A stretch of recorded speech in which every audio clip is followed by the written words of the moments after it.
ஜாஃபர் சாதிக்கு மட்டும் சம்மந்தம் கிடையாது, திமுகவோட இரண்டாம் பிரமுகருக்கு சம்மந்தம் இருக்கு அப்படின்னு அண்ணாமலை குற்றம் சாட்டியிருக்காரு. அண்ணாமலை ஒரு மனுஷன் போய் அவனுங்களாம் கேட்டுருக்கிறீங்க. நேற்று எடப்பாடி பழனிசாமி தஞ்சாவூரில் பேசும்போது நாடாளுமன்ற தேர்தலில் திமுக ஒருவேளை வெற்றி பெற்றுச்சுன்னா தமிழகத்தை ஆண்டவனாலும் காப்பாற்ற முடியாதுன்னு சொல்லியிருக்காரு. அதை பற்றி ஒரு கருத்து என்ன? இது நடைபெற தேர்தல் பார்லிமெண்ட்டுக்கா அசம்பிளியான்னு கூட தெரியாமல் அவர் பேசியிருக்கிறார். ஆக இப்போது எடப்பாடி மிரண்டு போயிருக்கிறார். ஆகவே நாங்கள் பர்ஃபார்மன்ஸை முன் வச்சு எலெக்ஷனில் நிற்க போகிறோம். எடப்பாடி எதை வச்சு நிற்க போகிறான்னு தெரியல. அவர் எந்த அணியில் இருக்க போகிறாருன்றது ஒன்றும் தெரியல. பிஜேபி பேசுகிறா, ஆனால் மோடி பேச பயப்படுறாங்க. இன்னும் ஒரு 4-5 நாள் எங்கே போகிறாருன்னு பார்த்துக்கலாம். அவர் எந்த அணியில் நிற்க போகிறாருன்றது அவருக்கே தெரியல. யாரையோ திருப்திப்படுத்தி பேசுகிறார். சென்ற ஆண்டு மார்ச் 1ஆம் தேதி தான் யார் பிரதமராக வர வேண்டும் என்பது முக்கியமல்ல, யார் வரக்கூடாது என்று சொன்னார். அது இன்றைக்கு வெற்றியாக போய்கொண்டிருக்கு.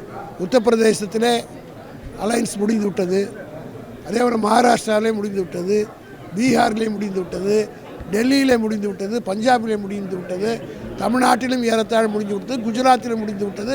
எல்லா இடத்திலும் இன்றைக்கு இந்தியா கூட்டணி ஒற்றுமையாக இருக்கிறது. மோடி வர்றதுக்கு என்ன காரணம்? இங்கே வலுவாக திராவிட முன்னேற்ற கழகம் இருக்கிறது. இதை எப்படியாவது உலுக்கி பார்க்கலான்னு நினைக்கிறாரு. அவர் வர வர 10% ஓட்டு திமுக அணிக்கு கூடும். ஒவ்வொரு முறையும் தூத்துக்குடிக்கு போயிட்டு வந்தார். அங்கே இருந்ததை விட 5% ஓட்டு கம்மியாகி போச்சு. காரணம் என்னென்னா, வந்தார், ஒரு பைசாவும் கொடுக்கல. அதே நேரத்தில் கலைஞர் 6000 கொடுத்தார், 1000 ரூபாய் கொடுத்தாருன்னு பொதுமக்கள் பேச ஆரம்பிச்சிட்டார். So the more he visits, the more beneficial to India alliance. இன்னைக்கு ஜெயக்குமார் பேட்டி கொடுக்கும்போது அதிமுக பயந்துதான் திமுக அவசர கூட்டணி அமைக்கிறாங்க அப்படின்னு சொல்லியிருக்காரு. அது மட்டும் இல்லை, நிறைய திமுக கூட்டணி அதிமுக வர இருக்கிறதா சொல்கிறாங்க. அது எப்படி பார்க்குறாங்க? வர்றவங்க யார் இருக்கிறாங்கன்னு சொல்லட்டும். வர்றவங்க யார் இருக்கிறாங்க மீதி இந்த நாட்டில்? எல்லாரும் வந்தாச்சு எங்கிட்ட. யார் இருக்கிறாங்க? ஒரு காலம் ஜெயக்குமார் சொல்கிறாருன்னு ஜெயக்குமார் கூப்பிடன்னு நினைக்கிறார் பொண்ணு. நான் உங்களுக்கு வாயிலாக கூப்பிட்றேன், வந்தாரும் சேர்த்துப்பேன். திமுக எதிர்கட்சியாக இருக்கும்போது மோடியை கோ பேக் மோடினாங்க. இப்போ ஆளுங்கட்சியாக வெல்கம் மோடின்ற மாதிரி சொல்கிறாங்க. எடப்பாடி எங்கே வெல்கம் பண்ணோம்? வெல்கமுக்கு அர்த்தம் தெரியுமா எடப்பாடிக்கு? What is the meaning of welcome? ரத்தன கம்முக்கால் கூடி காலில் விழுந்து அம்மா தாயின்னு விழுந்தாங்களா? அந்த மாதிரி விழுந்தோமா?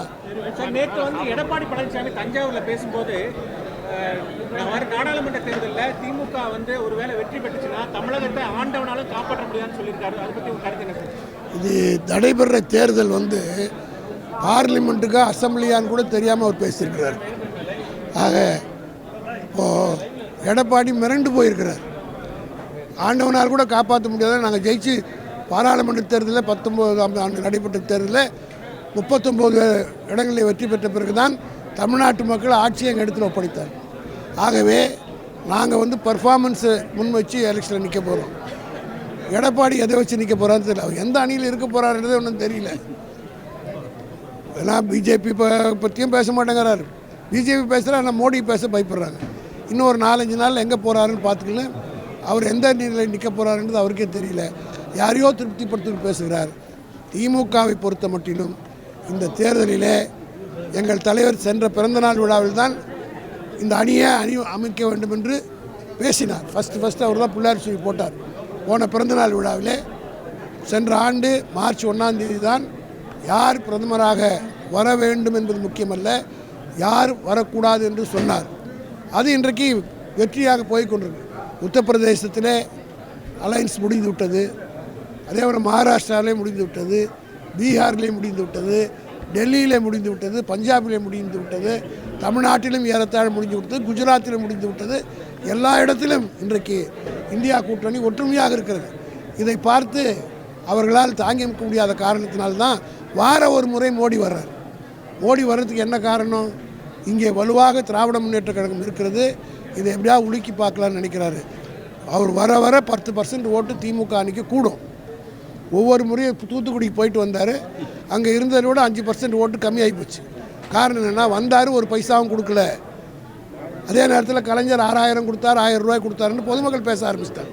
So the more he visits, the more beneficial to India alliance என்பது எங்களுடைய கருத்து. இன்னைக்கு ஜெயக்குமார் பேட்டி கொடுக்கும்போது அதிமுக பயந்துதான் திமுக அவசர கூட்டணி அமைக்கிறாங்க அப்படின்னு சொல்லியிருக்காரு. அது மட்டும் இல்லை, நிறைய திமுக கூட்டணி அதிமுக வர இருக்கிறதா சொல்கிறாங்க. அது எப்படி பார்க்குறாங்க? வர்றவங்க யார் இருக்கிறாங்கன்னு சொல்லட்டும். வர்றவங்க யார் இருக்கிறாங்க மீதி இந்த நாட்டில்? எல்லாரும் வந்தாச்சு எங்கிட்ட. யார் இருக்கிறாங்க? ஒரு கால் ஜெயக்குமார் சொல்கிறாருன்னு ஜெயக்குமார் கூப்பிட நினைக்கிறார் பொண்ணு. நான் உங்களுக்கு வாயிலாக கூப்பிட்றேன், வந்தாரும் சேர்த்துப்பேன். திமுக எதிர்கட்சியா இருக்கும்போது மோடியை கோ பேக் மோடினாங்க. இப்ப ஆளுங்கட்சியா இருக்கும்போது வெல்கம் மோடின்ற மாதிரி சொல்றாங்கன்னு எடப்பாடி எங்கே வெல்கம் பண்ணோம்? இல்ல வெல்கமுக்கு அர்த்தம் தெரியுமா எடப்பாடிக்கு? What is the meaning of welcome? ரத்தன கம்முக்கால் கூடி காலில் விழுந்து அம்மா தாயின்னு விழுந்தாங்களா? அந்த மாதிரி விழுந்தோமா? As a chief minister prime minister வாங்கன்னு சொல்லி ப்ரோட்டோகால் பிரகாரம் போகிறோம். ஒரு கவர்மெண்ட்டில் இருந்தவங்க சீஃப் 10 வருஷம் ஆட்சியில் இருந்தேன்னு சொல்கிறாங்க. இது கூட தெரியல. ஒரு சீஃப் மினிஸ்டர் என்ற முறையில் பிரைம் மினிஸ்டர் வரவேற்றார். அமைச்சர்கள் போய் கலந்துக்கிட்டாங்க. ஆனால் பிரைம் மினிஸ்டர் எவ்வளோ மட்டமாக நடந்துக்கிட்டார். தூத்துக்குடியில் பாராளுமன்ற உறுப்பினர் கனிமொழி மற்ற ஊரெல்லாம் பேரை சொல்கிறாரு, இங்கே கனிமொழியுடைய பேரை கூட சொல்லலை. ஸோ அவர் இம்மெச்சூர்டாக நடந்துக்கிட்டாலும் திமுக மெச்சூர்டாக நடந்துக்கும். உரிய எங்ககிட்ட அண்ணாவும் கலைஞரும் எங்களுக்கு கற்றுக் கொடுத்தது தான்.